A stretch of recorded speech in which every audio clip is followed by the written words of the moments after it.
நமக்கு role model, நமக்கு முன்னுதாரணம் அல்லாஹ்வுடைய தூதர் ஸல்லல்லாஹு அலைஹி வஸல்லம் தான். லக்கத் கான லக்கும் ஃபி ரசூலில்லாஹி உஸ்வத்துன் ஹஸனா.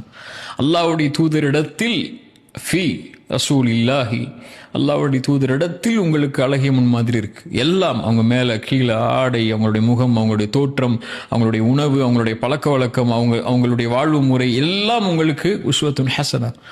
அல்லாஹ்வுடைய தூதரையும் அல்லாஹ்வையும் நேசிக்கக்கூடிய ஒரு மனிதன் அல்லாஹ்வுடைய தூதரை தான் முன்மாதிரியாக எடுத்துப்பான்.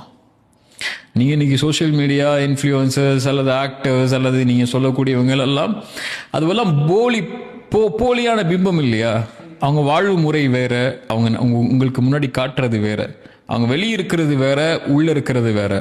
ஆனால் வெளியையும் உள்ளேயும் இந்த உலகத்தில் இருக்கக்கூடிய ஒட்டுமொத்த சமூகத்தையும் ரசூலுல்லாஹி ஸல்லல்லாஹு அலைஹி வஸல்லமுடைய வரலாறை நீங்கள் படிக்கும்போது தெரியும். அவங்க இந்த உலகத்துடைய நபித்துவத்திலிருந்து அவங்க மரணமாகிற வரைக்கும் எத்தனை வயது இருந்தாங்க?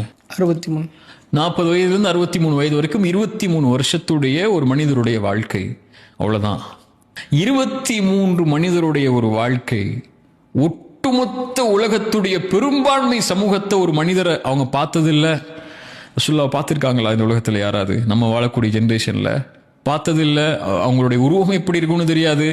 தலைவர்களுக்கு இருக்கிற மாதிரி சிலைகள் அவங்களுக்கு கிடையாது. அம்பேத்கருக்கோ அல்லது காந்திக்கோ நேருக்கோ அல்லது இந்த உலகத்தில் பெரிய பெரிய தலைவர்களாக வாழ்ந்து மறைந்த ஹிட்லருக்கோ இந்த மாதிரி பெரிய பெரிய தலைவர்களுக்கோ இருந்த மாதிரி சிலைகள் அவங்களுக்கு கிடையாது. உருவம் கிடையாது, எதுவும் அவங்களுக்கு கிடையாது.